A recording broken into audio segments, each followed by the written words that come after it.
Thank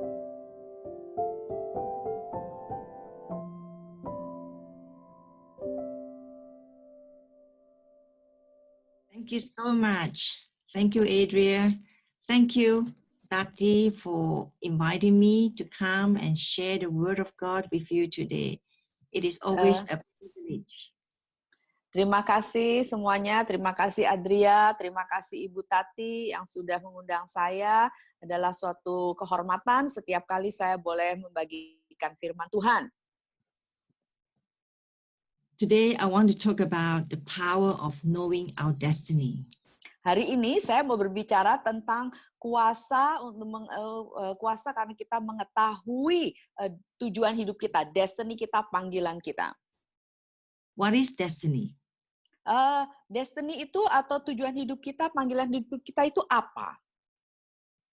Destiny is really God's preordained purpose for us before we were even born.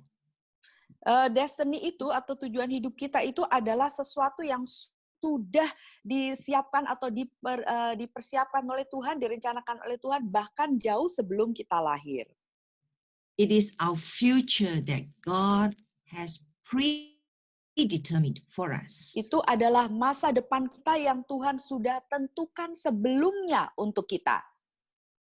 Let's turn to Psalm 139. Mari kita lihat Mazmur 139. Lucia, perhaps I'll get you to read verses 13 to 16. Saya akan bacakan ayat yang ke-13 sampai ayat yang ke-16. Sebab engkaulah yang membentuk buah pinggangku, ya, menenun aku dalam kandungan ibuku. Aku bersyukur kepadamu oleh karena kejadianku dahsyat dan ajaib. Ajaib apa yang kau buat dan jiwaku benar-benar menyadarinya. Tulang-tulangku tidak terlindung bagimu ketika aku dijadikan di tempat yang tersembunyi. Dan aku direkam di bagian-bagian bumi yang paling bawah.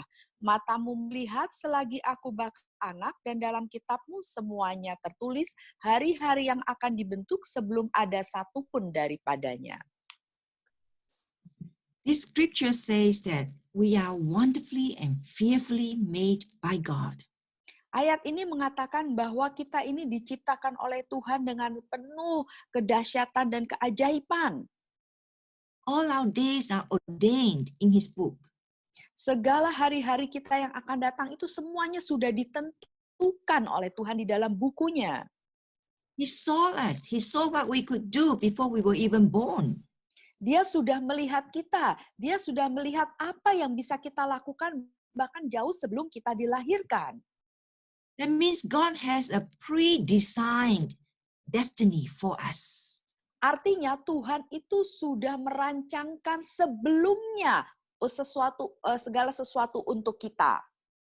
And we are given the God-given abilities for His purpose. Dan Tuhan memberikan kepada kita kemampuannya, karunia-Nya untuk menggenapi tujuan itu. In Ephesians 2 verse 10, it says, we are God's workmanship, created in Christ to do good works. Di dalam Efesus 2 ayat 10 dikatakan bahwa kita ini adalah buatan Allah, diciptakan dalam Kristus Yesus untuk melakukan pekerjaan baik yang dipersiapkan Allah sebelumnya. Ia mau supaya kita hidup di dalamnya. God prepared in advance this good work. Tuhan sudah menyiapkan jauh sebelumnya semua pekerjaan-pekerjaan baik ini. So we are really created to achieve the works and purposes of God. Jadi kita ini benar-benar diciptakan untuk bisa mencapai, menyelesaikan apa tujuan Tuhan di dalam hidup kita. You know, it's so important for us to live according to His purpose, according to our destiny. Sangat penting sekali bagi kita kalau kita hidupnya itu sesuai dengan panggilan hidup kita, sesuai dengan tujuan yang Tuhan berikan kepada kita. We are not complete if we don't live in our destiny.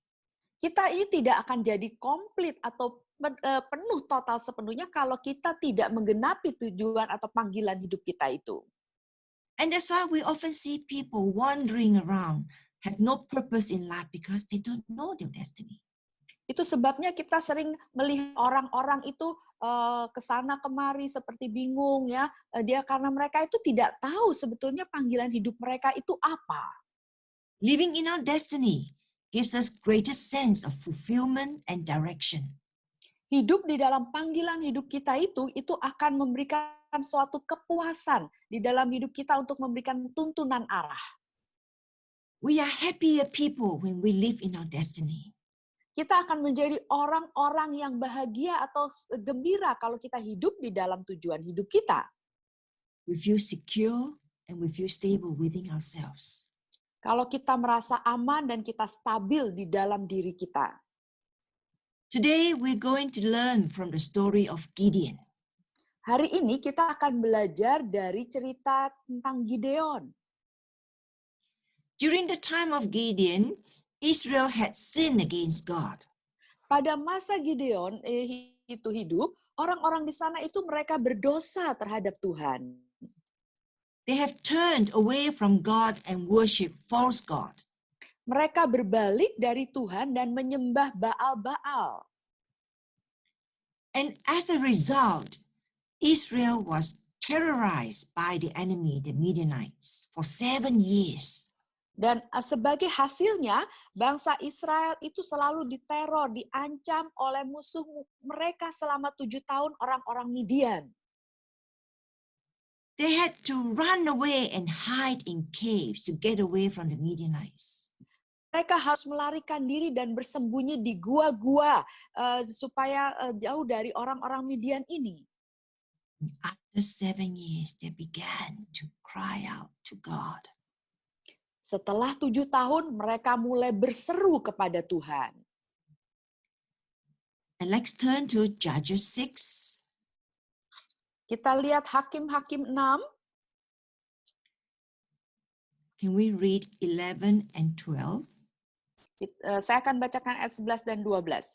Kemudian datanglah malaikat Tuhan dan duduk di bawah pohon tarbantin di Ofra, kepunyaan Yoas, orang Abieser itu. Sedang Gideon, anaknya, mengirik gandum dalam tempat pemerasan anggur agar tersembunyi bagi orang Midian. Malaikat Tuhan menampakkan diri kepadanya dan berfirman kepadanya, demikian, Tuhan menyertai engkau, ia pahlawan yang gagah berani. God called Gideon mighty warrior. Tuhan memanggil Gideon itu pahlawan yang gagah berani. What was Gideon doing? Where was he? Apa yang Gideon lakukan? Dia sedang ada di mana? He was threshing wheat in the wine press. Dia sedang mengirik gandum di tempat pemerasan anggur. Wine press is a very small place that is cut out from stone. Pemerasan anggur itu adalah suatu tempat yang sangat kecil sekali yang dibuatnya dari batu yang dibelah. When you thresh wheat, you don't thresh it in a small confined place. Kalau kita mengirik gandum, kita tidak melakukannya di suatu tempat yang tertutup dan kecil. You would thresh wheat in an open space. Kita akan mengirik gandum itu di tempat yang terbuka. Gideon was in the wine press because he was afraid. Gideon berada di tempat pemerasan anggur karena dia takut. He was afraid the Midianites would come and even took away the little wheat that he had. Dia takut kalau nanti orang Midian datang dan mengambil yang cuma sedikit ini yang dia miliki. Do you know the name Gideon means destroyer? Apakah saudara tahu nama Gideon artinya itu adalah penghancur? In the Bible, a given name usually reflects God's ordained identity and destiny. Di dalam Alkitab, nama yang diberikan Tuhan biasanya itu merefleksikan atau menggambarkan tujuan hidup atau panggilan hidup Tuhan terhadap orang tersebut. So that means God already destined him to be a great leader from the time he was born. Artinya Tuhan itu sudah menentukan bahwa Gideon ini akan menjadi pemimpin yang besar daripada saat dia itu dilahirkan. But Gideon was a very fearful man. Tetapi Gideon adalah orang yang sangat penuh ketakutan. He was really a coward too. Dia bahkan bila kita bilang dia pengecut. When the angel called him mighty warrior, Waktu malaikat menyebut dia sebagai pahlawan yang gagah berani, he was really pronouncing God's given identity over Gideon. sesungguhnya malaikat ini memproklamirkan atau mendeklarasikan nama yang Tuhan berikan kepada Gideon. I believe it was this pronouncement of Gideon's identity that eventually changed the course of his life. Saya percaya proklamasi atau penyebutan panggilan atas Gideon itulah yang di atas identitas yang Tuhan berikan kepada dia, itulah yang merubah kehidupan Gideon. It brought Gideon out of hiding. Itu membawa Gideon keluar dari tempat persembunyiannya. It brought him out of the stronghold that had captivated him. Itu membawa dia keluar dari tempat atau benteng yang menahan dia. But how did Gideon respond initially to that pronouncement? Tetapi bagaimana mula-mula Gideon merespon atau menanggapi atas ucapan malaikat itu? Let's look at verse 13. Kita lihat ayat yang ke-13. Sir, Gideon replied, Dia kemudian menjawab, if the Lord is with us, why has all this happened to us? dalam bahasa Inggris dia mengatakan, maaf nih ya, kalau memang Tuhan itu, jika Tuhan menyertai kami, kenapa semuanya ini menimpa kami? Where are all his wonders that our father had told us about? Di manakah semua perbuatan-perbuatan ajaib yang Tuhan telah ceritakan kepada kami, yang Tuhan lakukan terhadap kami?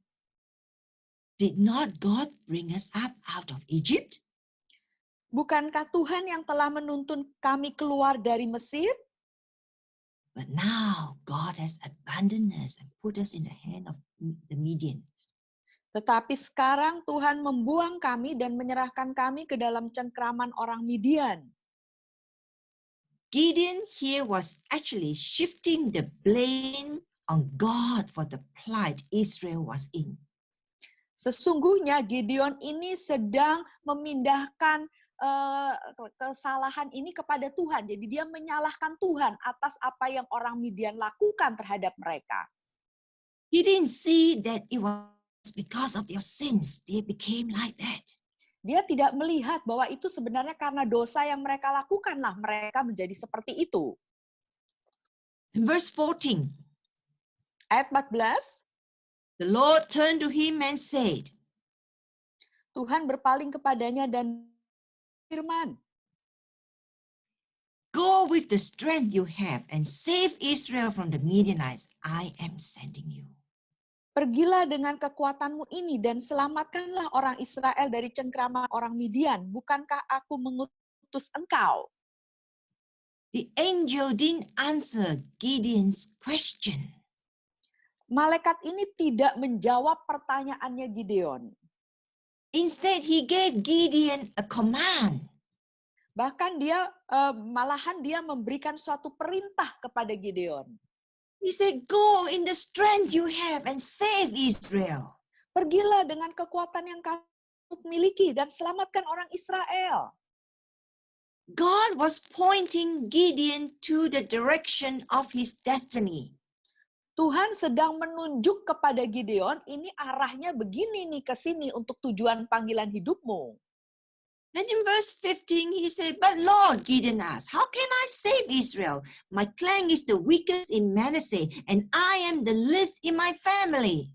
Tapi jawab Gideon, Tuhanku, dengan apakah akan kuselamatkan orang Israel? Ketahuilah, kaumku adalah yang paling kecil di antara suku Manasye, dan aku pun seorang yang paling muda di antara kaum keluargaku.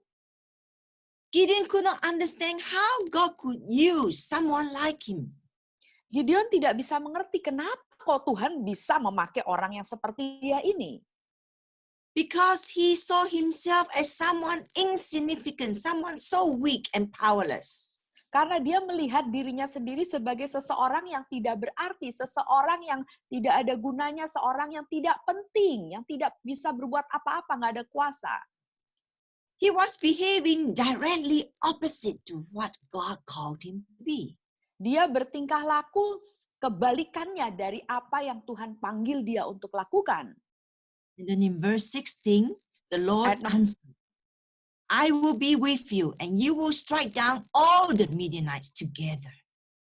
Ayat 16, jawab Tuhan kepadanya, tetapi akulah yang menyertai engkau, sebab itu engkau akan memukul kalah orang Midian itu sampai habis.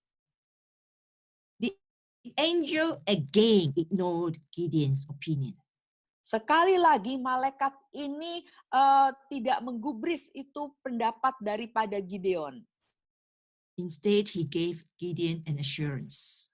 Bahkan dia memberikan kepada Gideon suatu keyakinan. He's really saying, I will be with you, Gideon, and I will strike down the Midianites with you. Together we do it. Jadi dengan kata lain dia berkata, aku akan melakukan ini bersama-sama kamu Gideon. Kita akan memukul kalah orang Midian. Kita akan melakukan ini bersama-sama Gideon. And then in verse 17 and 18, Gideon replied, if now I have found favor in your eyes, give me a sign that it is really you talking to me. Please do not go away until I come back and bring my offering and set it before you. And the Lord said, I will wait till you return. Ayat 17 dan 18, Gideon menjawab, jika sekiranya aku mendapat kasih karunia di matamu, maka berikanlah kepadaku tanda bahwa engkau sendirilah yang berfirman kepadaku. Janganlah kiranya pergi dari sini sampai aku datang kepadamu membawa persembahanku dan meletakkannya di hadapanmu. Firman-Nya, aku akan tinggal sampai engkau kembali. Gideon wasn't sure of the promises God gave him. Gideon itu tidak yakin akan janji yang Tuhan sudah berikan kepada dia. He needed a sign. Dia butuh tanda. And the Lord gave him a sign. Dan Tuhan memberikan pada dia tanda. And then Gideon began to recognize that this was an angel of God speaking to him. Dan kemudian Gideon baru mulai menyadari, oh ini memang malaikat Tuhan yang berbicara kepada dia. So Gideon built an altar to the Lord and he called it the Lord is peace. Dan Gideon membuat mezbah untuk Tuhan dan dia memanggil Tuhan damai. You know, God is so gracious. Tuhan itu penuh dengan kasih karunia. He graciously granted Gideon his request. Dia dengan penuh kasih karunia memberikan kepada Gideon apa yang dia minta. He did not do that once, he did it 3 times. Dia tidak melakukannya 1 kali, dia melakukannya 3 kali. And God gave it to him. Dan Tuhan memberikan itu kepada dia. God even gave him a dream to assure him of victory. Bahkan Tuhan memberikan kepada dia mimpi untuk meyakinkan dia akan kemenangan ini. I just love it when I see how patient God was with Gideon. Saya senang sekali ketika saya melihat betapa sabarnya Tuhan ini terhadap Gideon. On that day, Gideon understood his identity and his purpose. Pada hari itu, Gideon mengerti identitas dia dan panggilan hidupnya. There are a few lessons we can learn from this story of Gideon. Ada beberapa pelajaran yang kita bisa pelajari dari cerita Gideon ini. Gideon was feeling absolutely helpless and hopeless. Gideon itu benar-benar merasa tidak ada pertolongan lagi dan tidak ada harapan. But God came and said to him, Tetapi Tuhan datang dan berkata kepada dia, you may think you have nothing to offer, Gideon. You may think that you are a nobody. Engkau mungkin berpikir engkau tidak bisa memberikan apa-apa, Gideon. Mungkin engkau berpikir engkau ini bukan siapa-siapa, Gideon. I don't need anything from you, Gideon. Aku tidak membutuhkan apa-apa dari kamu, Gideon. I don't need you to be someone special to use you. Aku tidak perlu engkau harus menjadi seseorang yang spesial supaya aku baru bisa memakaimu. But I have a destiny for you. Tetapi aku mempunyai suatu panggilan hidup untukmu. And the key to unlock that destiny is to know and believe that I see you as a mighty warrior. Dan bagaimana cara membuka kebenaran itu tentang panggilan hidupmu adalah engkau harus melihat bahwa aku memanggil engkau sebagai pahlawan yang gagah berani. Everything that you need, Gideon, is through me. Apa saja yang engkau butuhkan, Gideon, itu semua melalui aku. And Gideon finally saw the light of God's word. Dan akhirnya Gideon itu bisa melihat terang daripada perkataan-perkataan Tuhan. I believe his mindset changed. Saya percaya pola berpikirnya itu diubahkan. He began to see himself as a mighty warrior as pronounced over him. Mulai melihat dirinya sebagai seorang pahlawan yang gagah berani seperti yang dikatakan tentang dia. He lived up to the reputation of his name, the destroyer. Dia kemudian hidup sebagai seperti apa yang diartikan dari namanya, yaitu seorang perusak, penghancur.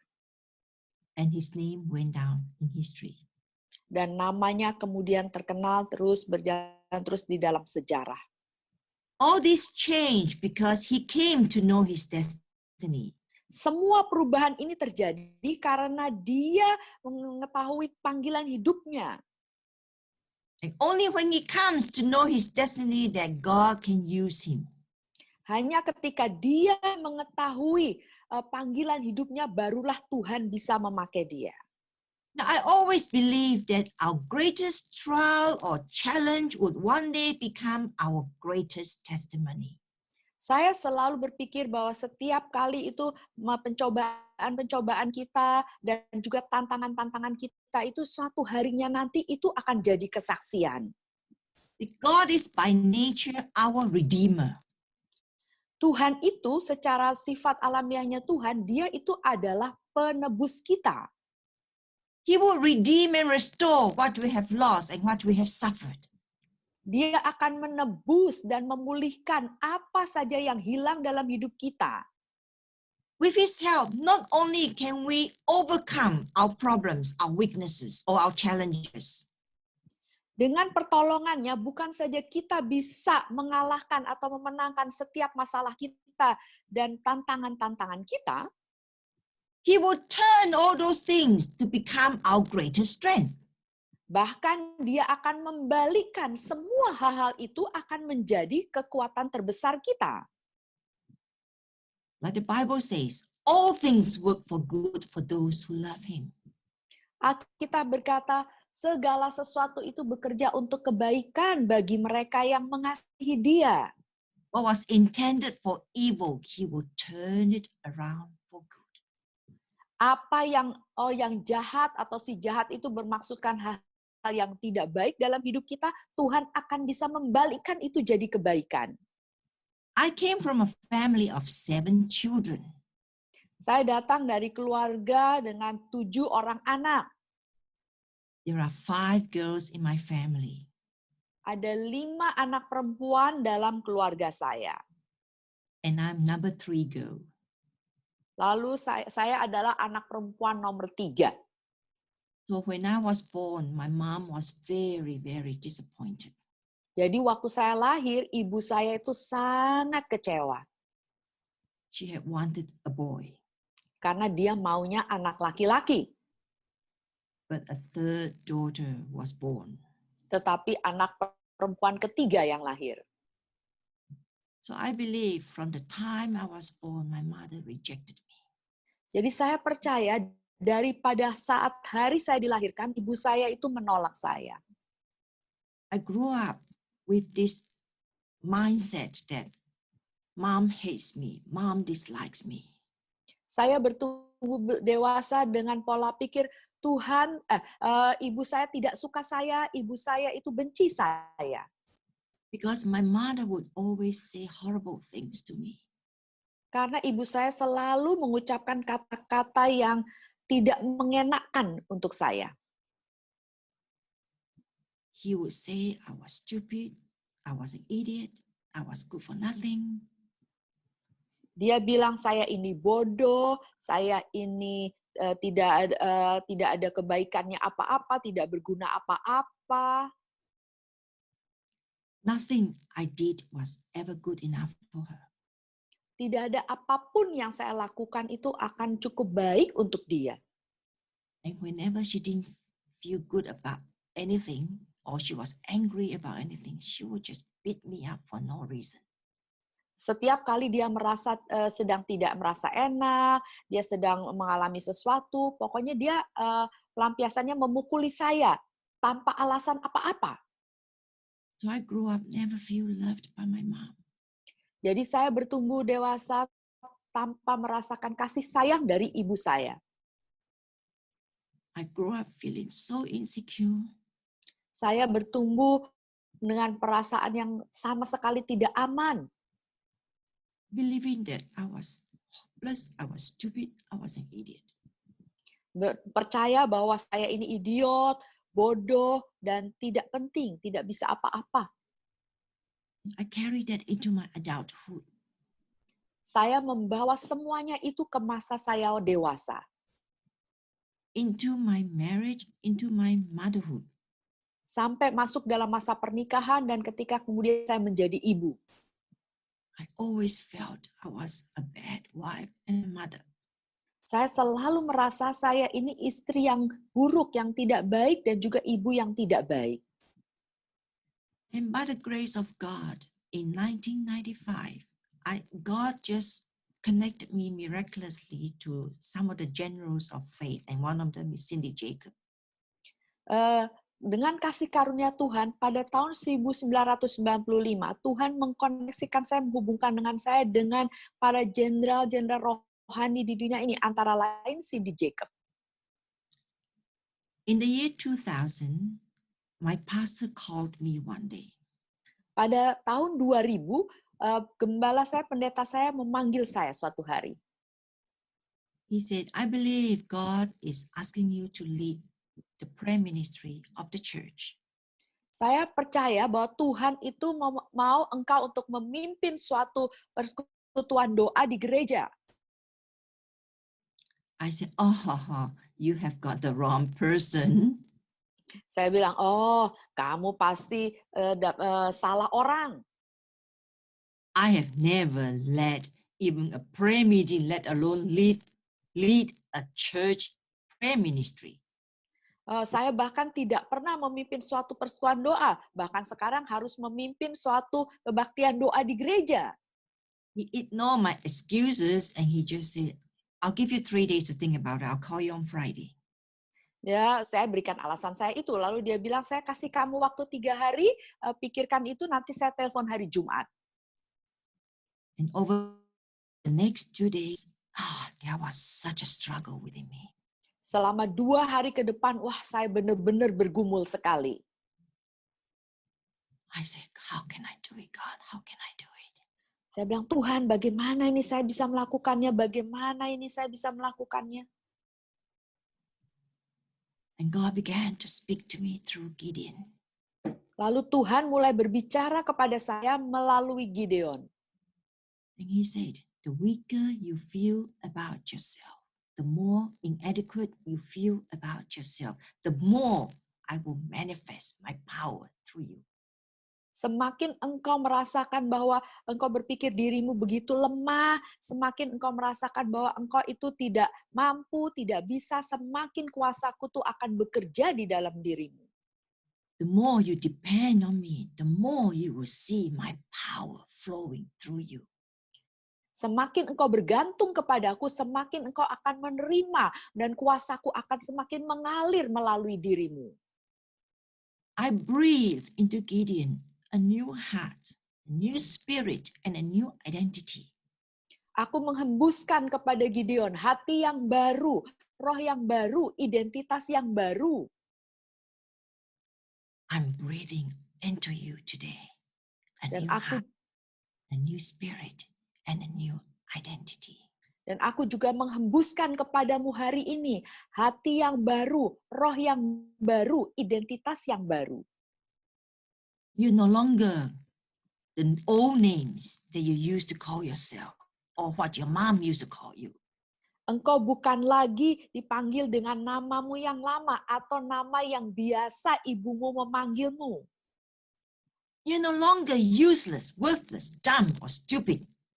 Engkau tidak lagi orang yang tidak ada gunanya, tidak layak, bodoh, dan yang tidak ada gunanya. You no longer carry the title abuse victim. Engkau tidak lagi membawa panggilan atau label nama, engkau adalah korban daripada pelecehan atau penganiayaan. Today, see yourself in the new heart, the new spirit, and the new identity.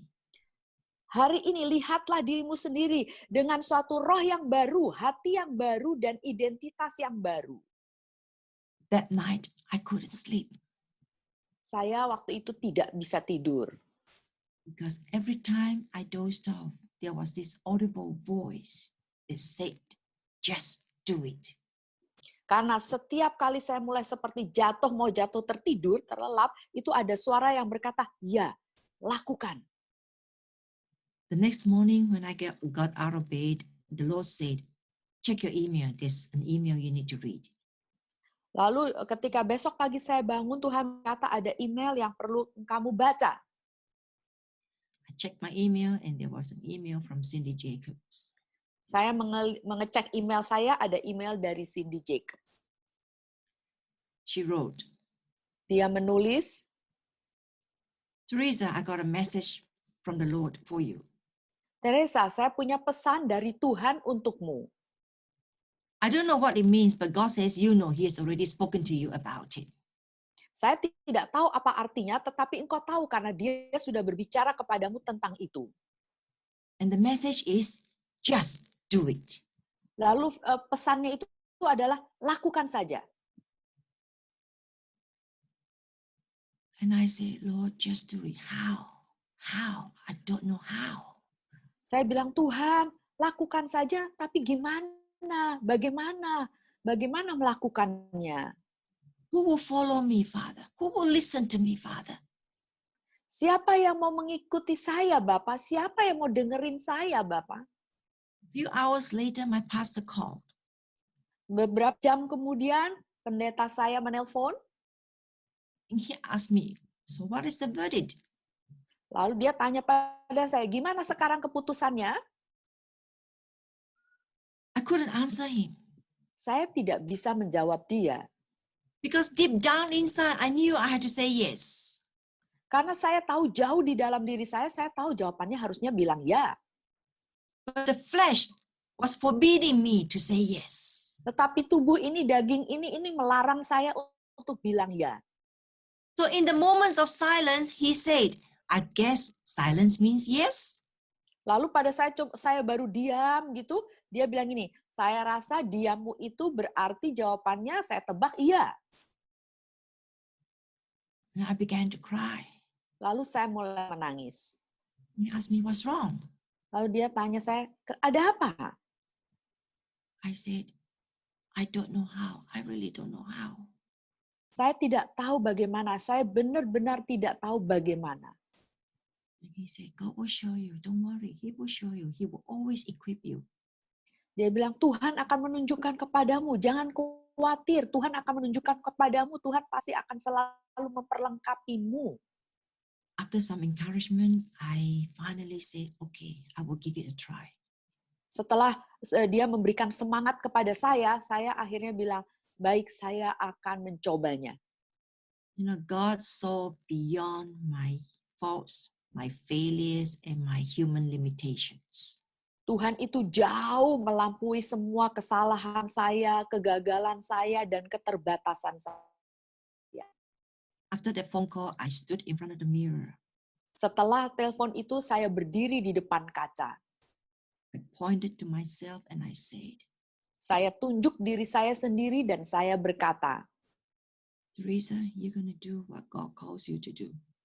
Teresa, kamu akan melakukan apa yang Tuhan suruh kamu lakukan. If Gideon could do it, so could you. Kalau Gideon bisa melakukannya, kamu juga bisa. Because the same God that sent Gideon is the same God that is with me. Karena Tuhan yang mengutus Gideon itu adalah Tuhan yang sama yang berkata kepada saya. You are a mighty prayer warrior, Teresa. Engkau adalah pendoa yang gagah berani, Teresa. You are going to lead and teach people to pray. Engkau akan menuntun dan mengajar orang bagaimana berdoa. I don't know where you are today. Saya tidak tahu saudara berada di mana hari ini. I don't know how you feel about yourself. Saya tidak tahu bagaimana saudara merasakan tentang dirimu sendiri. Perhaps some of you that are listening, you felt the same way I felt. You went through the same thing I went through. Mungkin ada saudara yang sedang mendengarkan sekarang merasakan seperti yang saya rasakan dan mengalami yang sama seperti yang saya alami. I want to say to you, you are His beloved children. Saya mau katakan kepada saudara, saudara adalah anak yang terkasih yang disayang. You are born of God, no longer condemned. Saudara itu dilahirkan dari Allah, tidak ada lagi penghukuman. You are His workmanship. Saudara itu adalah rekan buatan tangannya. You have His Spirit within you. Engkau mempunyai rohnya di dalam dirimu. He's calling you mighty warrior today. Dia memanggil engkau pahlawan yang gagah berani hari ini. You might not understand how or even why. Mungkin engkau tidak mengerti kenapa dan bagaimana. Remember, His grace is sufficient. Ingatlah, kasih karunia-Nya itu cukup. When He calls, He also equips. Kalau Dia memanggil, Dia pasti memperlengkapi. The grace of God took Gideon, who was full of fear, and turned him into a mighty man full of strength. Kasih karunia Tuhan membawa dia dari orang yang penuh ketakutan sampai menjadi orang yang penuh dengan kekuatan. After stepping into the role as a prayer leader of the church, every day I will pray this way. Setelah saya melangkah menjadi pemimpin daripada kebaktian doa di gereja saya setiap pagi selalu berdoa begini. Come Lord, come and consume me. Datanglah Tuhan, datang dan hanguskan saya atau penuhi saya. I give you permission, Father. I give my life to you.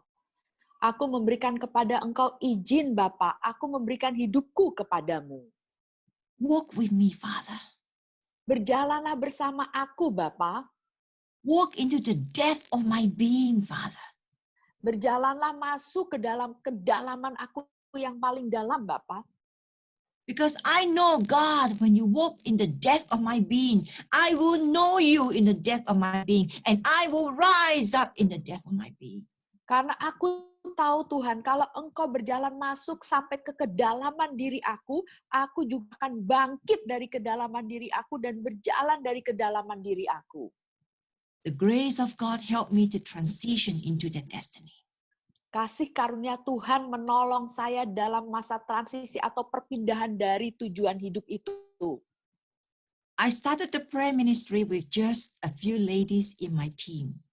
Saya memulai pelayanan doa ini hanya dengan beberapa orang wanita di dalam tim saya. I didn't want to have too many because I was afraid I couldn't cope.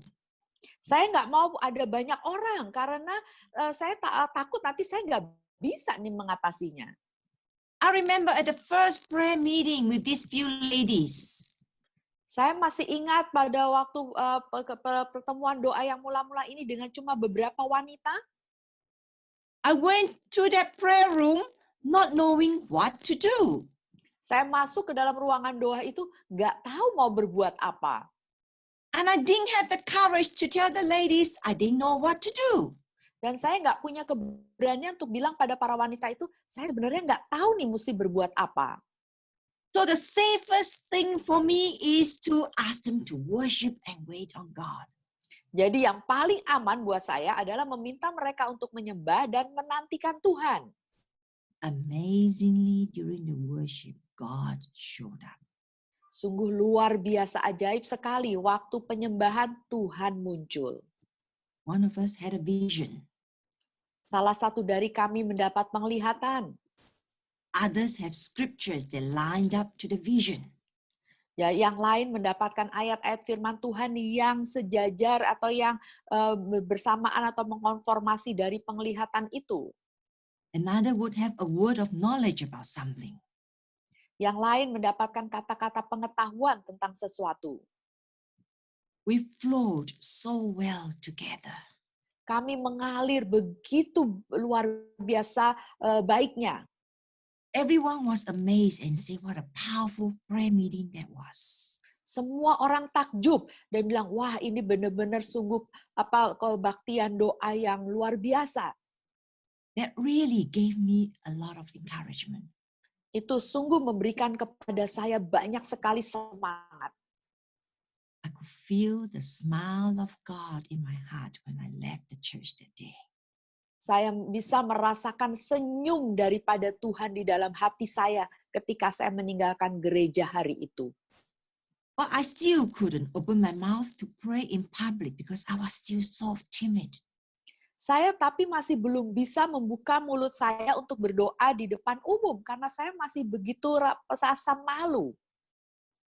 After a few months, I ran Cindy Jacob and I cried to her and said, please pray for me. I cannot pray out loud in public. Setelah beberapa bulan saya bertemu dengan Cindy Jacob, saya bilang, tolong doakan saya masih belum bisa berdoa di depan umum. And then interestingly, she said to me, dan dengan sangat menarik sekali, dia berkata kepada saya, Teresa, don't worry, you cannot pray in public. Teresa, nggak usah khawatir kalau kamu nggak bisa berdoa di depan umum. Because there is a lion inside of you. Karena ada singa di dalam dirimu. One day, that lion will begin to roar. Suatu hari nanti, singa itu akan mulai mengaum. Not long after that, my pastor asked me on a Saturday afternoon to pray for someone in church the next morning. It's a Sunday morning service. Suatu hari pendeta saya meminta saya untuk berdoa bagi seseorang di gereja pada hari kebaktian Minggu. I started to panic. Saya mulai panik. I looked up the Bible. I wrote down some scriptures. Saya buka Alkitab, saya catat beberapa ayat-ayat. I memorized the prayer word for word. Saya menghafalkan itu kalimat doa itu kata per kata. While in church, waiting to be called up to pray, I shivered and I trembled. Waktu di gereja, saya sedang menunggu nama saya dipanggil untuk berdoa, saya sampai gemetaran. Help me, God, help me. I cannot pray. I cannot pray. Tolong saya Tuhan, saya tidak bisa berdoa. As I stood up at the podium to pray, ketika saya berdiri di atas mimbar untuk berdoa, initially my voice was so soft, people could hardly hear me. Waktu itu suara saya sangat lembut sekali, orang hampir nggak bisa mendengar saya. Halfway through that prayer, something burst open from within. Kira-kira di tengah doa ada sesuatu yang terjadi yang mulai seperti mencuat keluar, menyembur keluar dari dalam diri saya. That lion came out and it began to roar and my voice became so loud. Singa itu mulai mengaum dan kemudian dia mulai suara saya mulai menjadi begitu keras. And that lion hasn't stopped roaring ever since. Dan singa itu tidak pernah berhenti mengaum sejak saat itu. From there on, I started praying and prophesying over people on Sunday mornings. Sejak saat itu saya mulai berdoa dan bernubuat untuk orang-orang setiap hari Minggu pagi. I learned walking in our destiny is really work in progress. Berjalan untuk mengetahui panggilan hidup kita itu sungguhnya adalah sesuatu progres, suatu perjalanan yang harus kita lalui. There will be mistakes, there will be failures. Akan ada kesalahan, akan ada kegagalan. There will be disappointments and discouragements. Akan ada kekecewaan, mungkin ada yang membuat kita kecil hati. But I've learned as work in progress, those challenges I faced were there to grow me. Saya belajar ketika semuanya ini sedang berjalan untuk kemajuan, ada tantangan-tantangan yang ada di sana itu sebenarnya untuk mendewasakan saya, menumbuhkan saya. God allowed that to humble me, to build stronger strength and greater character in me. Tuhan mengizinkan itu untuk merendahkan hati saya, untuk menguatkan saya, dan untuk memajukan saya. I'm still a work in progress, still learning and growing. Saya masih terus di dalam proses kemajuan, masih terus belajar, masih terus bertumbuh. Sometimes when the growing gets tough, it is so easy just to walk away. Kadang-kadang kalau pertumbuhan ini menjadi terhenti, kayaknya lebih mudah kalau kita meninggalkan. We have an enemy that is always trying to hijack our destiny. Kita ini punya musuh yang selalu mencoba untuk membatalkan atau menggagalkan panggilan hidup kita. Don't give him that pleasure. Jangan berikan kepada musuh kita itu kesenangan itu. Aim to keep growing, aim to keep moving on. Punyalah suatu sasaran, kita akan terus bertumbuh, kita akan terus maju. The Bible says, draw near to God and he will draw near to you. Alkitab berkata, mendekatlah kepada Tuhan, maka dia akan mendekat kepadamu. Drawing near to him really sets the very foundation of our identity and our destiny. Mendekat kepada dia itu adalah benar-benar dasar fondasi daripada identitas kita dan panggilan hidup kita. There is no compromise on this because God is the one who initiates our identity and destiny. Tidak ada kompromi dalam hal ini karena Tuhanlah yang menginisiatifkan panggilan hidup kita dan identitas kita. We have to know him before we can know our destiny. Kita harus mengenal dia sebelum kita mengetahui panggilan hidup kita. We are created to have that intimate relationship with God. Kita diciptakan untuk mempunyai hubungan yang intim dengan Tuhan. It is this relationship that forms the basis of knowing and walking in our destiny. Dan hubungan relasi yang intim inilah adalah dasar fondasi di mana kita akan berjalan dalam panggilan dan identitas kita. Every day, I believe God is calling us and working with us day by day. Saya percaya setiap hari Tuhan itu bekerja dalam diri kita dan memanggil kita setiap hari. He's calling us out of our caves of fear. Dia memanggil kita keluar dari gua ketakutan kita, Insecurity, rasa tidak aman, caves of self-condemnation, merasa selalu kita merasa menyalahkan diri kita sendiri, menghakimi, menghukum diri kita sendiri. perhaps caves of self-doubt and self-hatred. Mungkin itu kita merasa diri kita, meragukan diri kita sendiri, membenci diri kita sendiri. And a big cave is a cave of apathy. Dan gua yang besar adalah gua empati. Gideon's destiny was revealed and he was called out of his cave. Panggilan tujuan hidup Gideon itu kemudian dinyatakan dan dia keluar dari gua tersebut. No matter what cave we may be in, Tidak peduli kita berada di gua apapun, God is searching us out. Tuhan sedang mencari kita dan mau kita keluar. God is calling us out. Tuhan sedang memanggil kita keluar. He wants to pronounce our destiny. Dia mau mengucapkan, menyebutkan panggilan kita itu. He does that because he wants to expand his kingdom through us so that we can impact lives. Dia melakukan itu supaya dia bisa memperluas kerajaannya dan hidup kita bisa menjadi pengaruh atau mempengaruhi orang lain. You know, in the heart of God is always about people, about souls. Di dalam hati Tuhan itu selalu tentang orang, jiwa. The story of Gideon is more than just the battle of an army of 300 men. against a huge army. Cerita tentang Gideon itu bukan sekedar 300 prajurit itu mengalahkan suatu bala tentara yang besar. It's also a story about God reinstating the identity and the destiny of a man. Ini adalah suatu juga cerita di mana Tuhan mengembalikan kembali panggilan hidup dan identitas seseorang. God is on a mission to help us to discover the true us. Tuhan itu berada dalam misi supaya supaya kita menemukan kembali siapa diri kita sebenarnya. To discover the real identity and destiny that He has for us. Temukanlah identitas yang sebenarnya dan panggilan hidup yang sebenarnya yang Tuhan miliki buat kita. When we walk in our destiny, we will reflect His power and His authority. Kalau kita berjalan dalam tujuan hidupnya, maka kita akan merefleksikan kuasanya dan merefleksikan Dia. We may not have an angel coming at our doorstep to tell us what to do.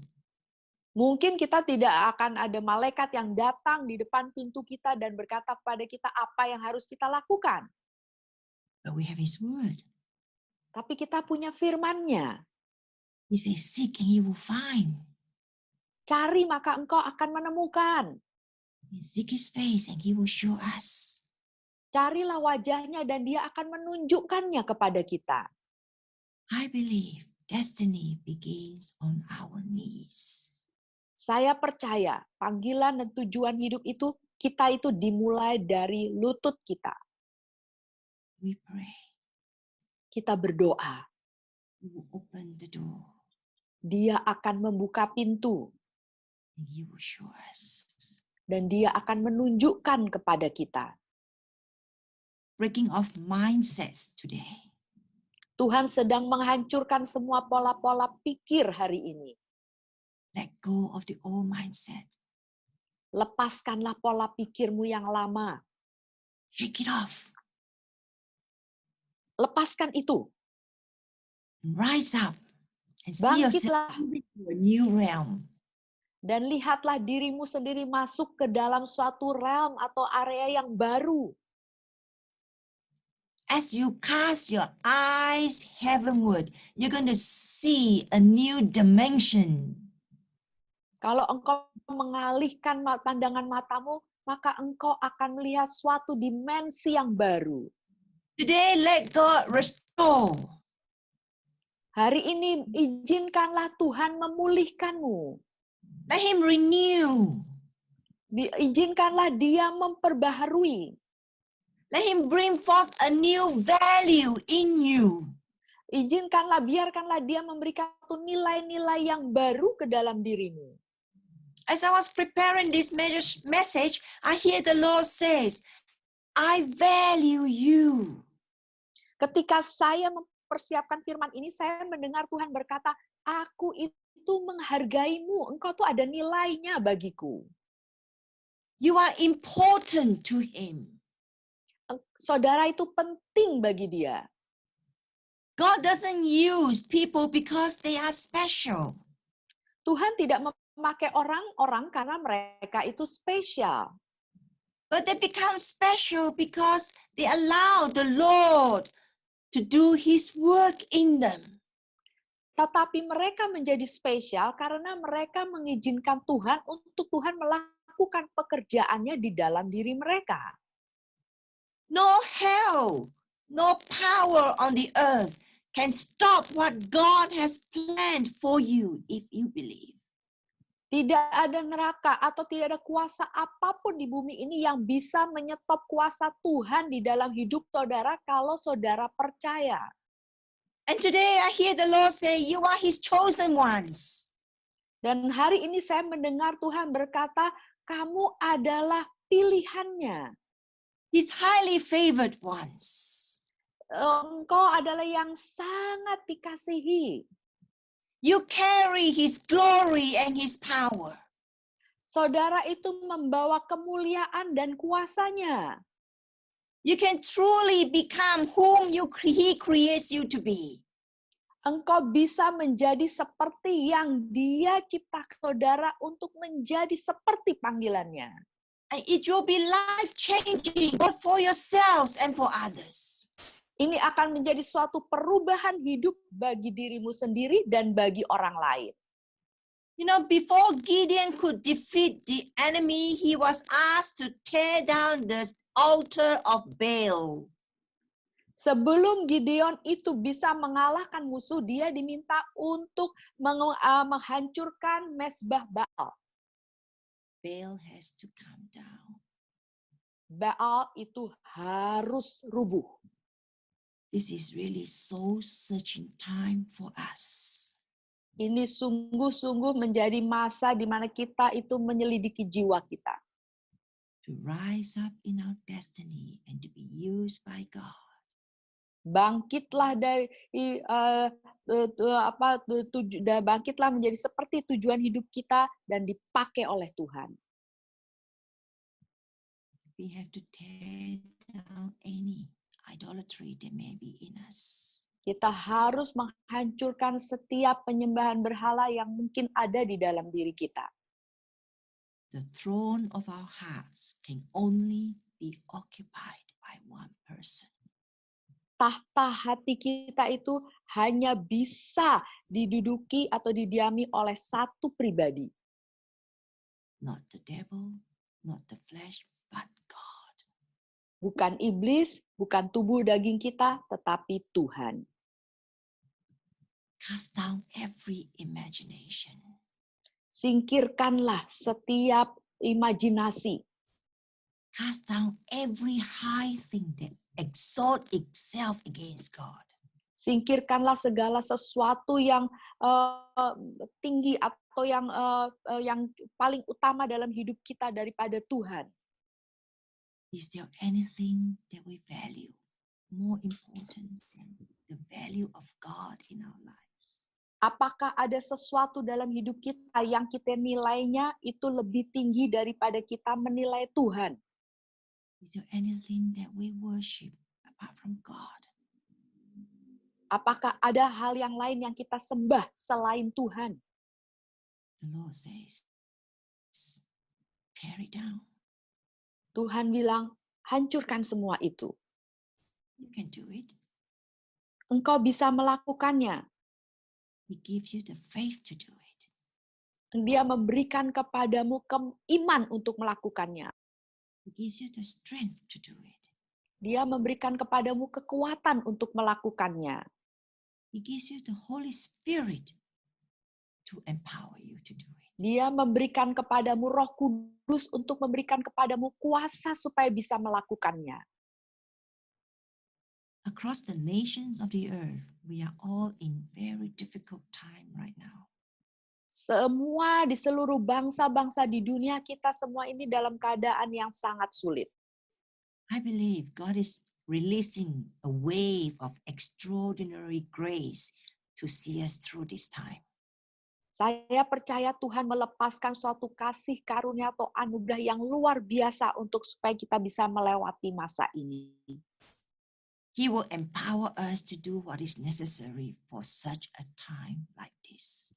Dia akan memberikan kepada kita kuasa apa saja yang perlu, yang kita butuhkan pada masa yang seperti ini. This is a time to lean on Him for strength and for wisdom. Ini adalah saatnya di mana kita bersandar kepada Dia untuk mendapat kekuatan dan hikmat. It is a time that we be really serious in our walk with Him. Ini adalah saatnya di mana kita menjadi lebih serius lagi dalam perjalanan kita bersama Dia. Business as usual doesn't work anymore. Bisnis cara berusaha seperti yang biasanya tidak bisa lagi. Minding our own business will not fulfill our destiny. Hanya untuk memikirkan bisnis kita sendiri saja itu tidak akan menggenapi tujuan panggilan hidup kita. This is the soul-searching time, asking God to show us what we need to do. Ini adalah sungguh-sungguh saatnya kita bertanya kepada Tuhan, apa yang harus kita lakukan? You know, in Isaiah 60, it talks about arise, shine, for the light Dalam is come. Yesaya 60 dikatakan, bangkitlah, bersinarlah, terangmu sudah datang. Arise, shine. God is saying, people of God, arise and shine. Bangkitlah, bersinarlah, umat Tuhan. Tuhan berkata engkau bangkit dan bersinar. Because the light of God is coming upon us. Karena terang Tuhan itu datang atas kita. The glory of God is rising upon us. Kemuliaan Tuhan itu bersinar atas kita. Though we see darkness around the nations of the earth now, but God will cause us to arise and shine. Walaupun kita melihat kegelapan di sekitar bangsa-bangsa di sekitar kita, Tuhan akan membuat kita bangkit dan bersinar. His glory will appear before us. Kemuliaannya akan muncul di hadapan kita. Nations will come to his light. Bangsa-bangsa akan datang pada terangnya. About 15 years ago, Kira-kira 15 tahun yang lalu, I had a vision of huge crowd of people, thousands upon thousands, kneeling on the streets, in shopping malls, everywhere. saya mendapat satu penglihatan di mana ada begitu banyak orang, beribu-ribu orang, mereka itu berlutut di mana-mana, di mall-mall. People everywhere repenting of their sins and the sins of the nations and worshiping God. Orang-orang di mana-mana bertobat. Bertobat bagi dirinya sendiri, bertobat bagi bangsanya, mereka menyembah Tuhan. I remember when I saw the vision that day, the Lord said, there will come a day when my spirit will be poured out, bringing the fire of repentance. Saya masih ingat hari itu ketika saya mendapat penglihatan itu, Tuhan berkata, rohku akan dicurahkan pada hari itu dan membawa pertobatan. In April this year, I saw videos of people across the nations kneeling down on the streets, worshiping the Lord, praying for repentance. Pada bulan April tahun ini saya melihat dalam sebuah video di mana ada orang-orang berlutut di jalan-jalan dan mereka berdoa bertobat. When I saw those videos, I wept and wept. Waktu saya melihat video itu, saya menangis dan menangis. I asked the Lord, has the day come, God, for the outpouring of your spirit? Saya bertanya pada Tuhan, Tuhan, apakah harinya sudah tiba di mana pencurahan roh-Mu akan dicurahkan? I went on my knees, wept with the people. Saya berlutut dan saya menangis bersama orang-orang. I joined in acts of repentance and asked for mercy for our land. Saya bergabung bersama mereka dalam pertobatan dan meminta kemurahan Tuhan atas negeri ini.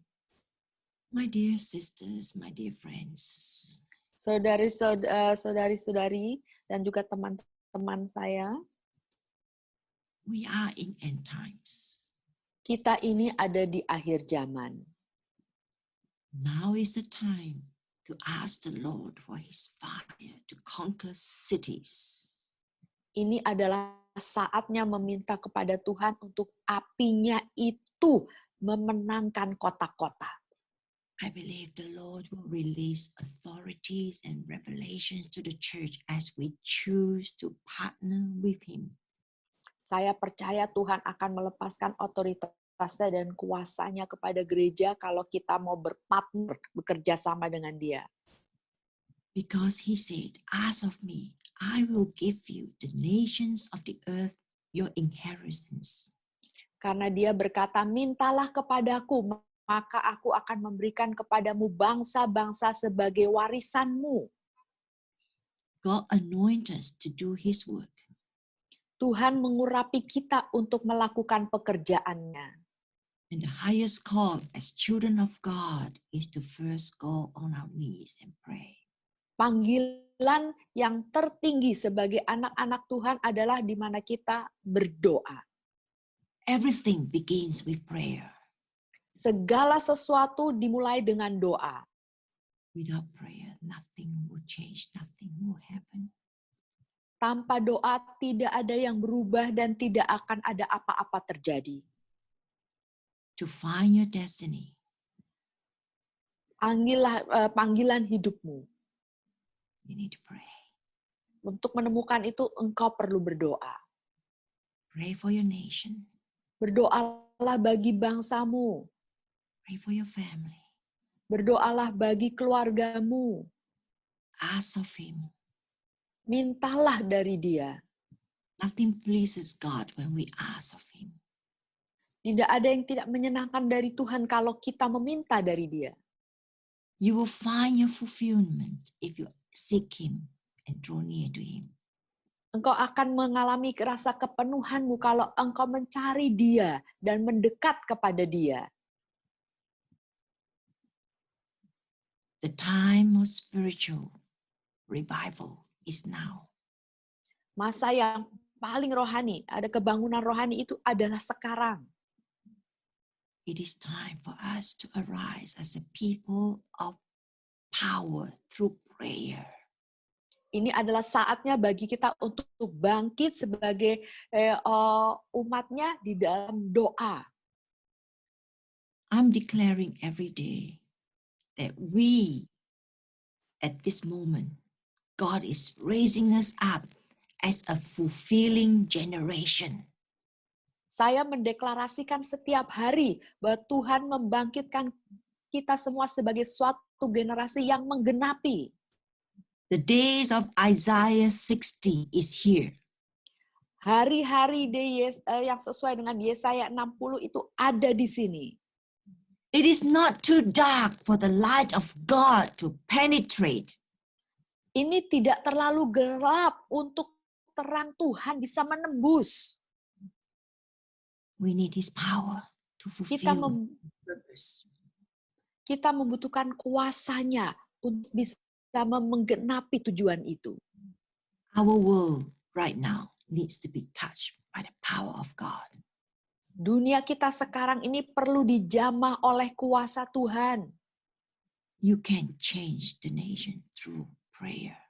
Saudara bisa mengubah bangsa-bangsa melalui doa. Pray like never before. Berdoalah tidak seperti yang sebelum-sebelumnya. Get serious before Him. Jadilah lebih serius lagi di hadapan Dia. And see His glory come down. Dan lihatlah kemuliaannya itu turun. Let faith and hope arise within you. Biarlah iman dan pengharapan itu bangkit dari dalam dirimu. Let the enemy of your soul be scattered as you do that. Biarlah musuh daripada jiwamu itu berserakan ketika engkau melakukan itu. Arise now. Bangkitlah sekarang. Partner with God. Bekerja samalah dengan Tuhan. Walk hand in hand with Him each day. Berjalanlah bergandengan tangan dengan Dia setiap hari.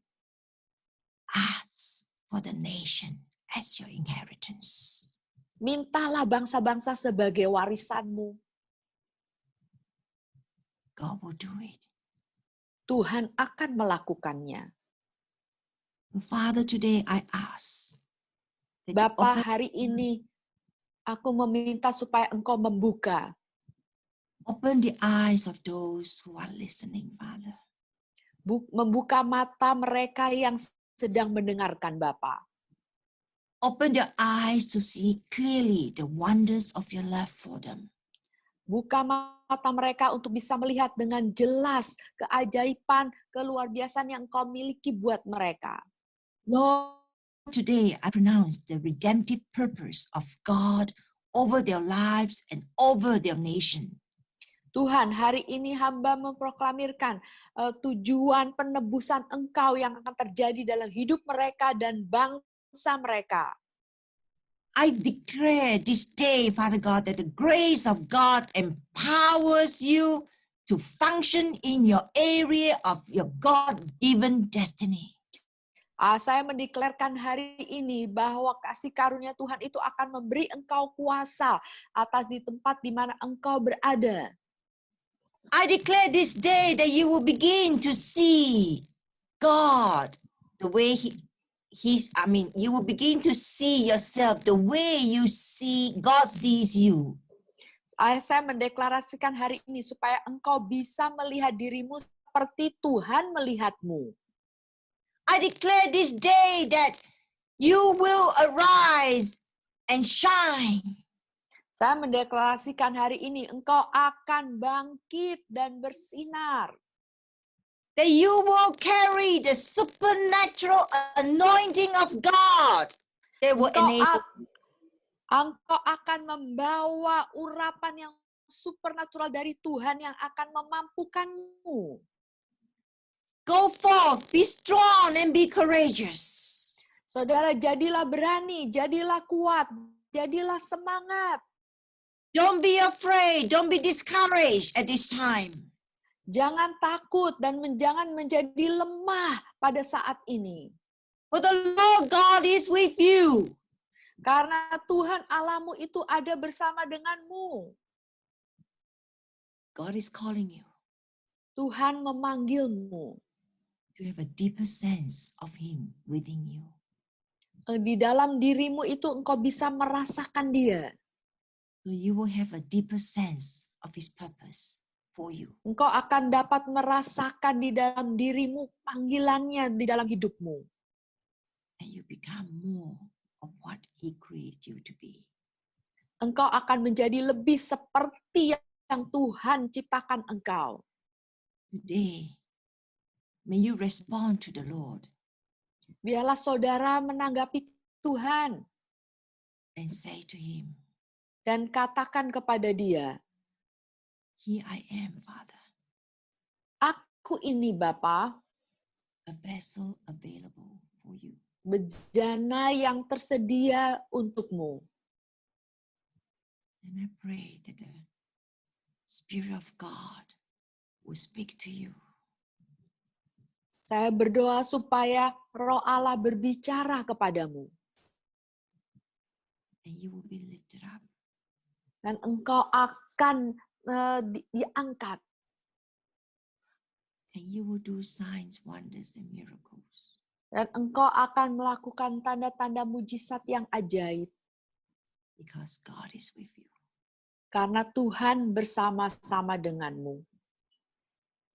Amen.